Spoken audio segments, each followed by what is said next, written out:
주권은 존재적 주권이 있고 관계적 주권이 있는데 우리는 하나님과 우리의 관계에 있어서의 하나님의 주권만을 생각해 온 것입니다.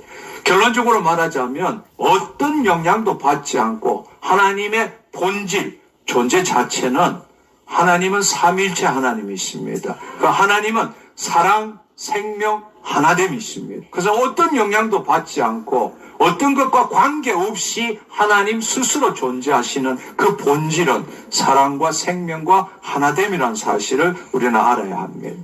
근데 우리는 그렇게 하나님이 뭘 하시는가에 초점을 맞췄지 하나님이 누구이신가에 대해서는 제대로 우리가 알지 못했다는 겁니다. 왜냐하면 우리 자체가 이 성경을 볼 때에 이 신학 자체가 타락한 인간을 어떻게 구원받느냐의 관점을 보니까 하나님과 우리의 관계적인 관점에서 주권을 본 거지 하나님이 누구이신지 그 자체로서 우리는 제대로 보지 못했다는 것입니다. 그러나 우리가 하나님의 그 존재적 주권을 제대로 알 때에 관계적인 주권이라는 것은 하나님의 존재적 주권에서 벗어날 수가 없다라는 겁니다.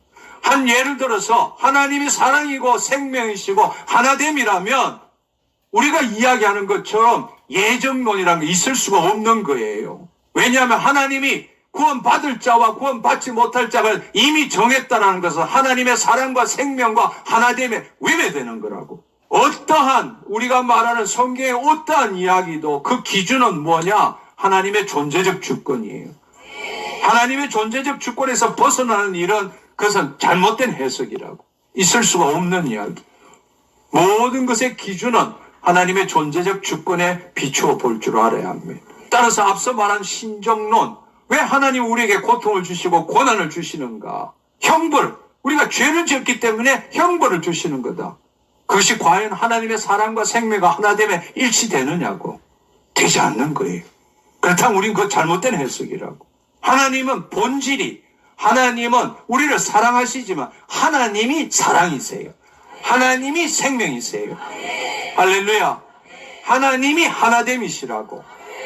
그것에서 벗어나는 것은 올바른 해석이 될 수 없는 겁니다. 그래서 하나님은 사랑이십니다. 우리가 하나님은 사랑이십니다. 이렇게 할 때에 요한일서 4장 8절에 보면 하나님은 사랑이시라. 생명은 요한복음 여기 14장 6절에 보면 하나님은 생명이시라 말씀하시고 하나님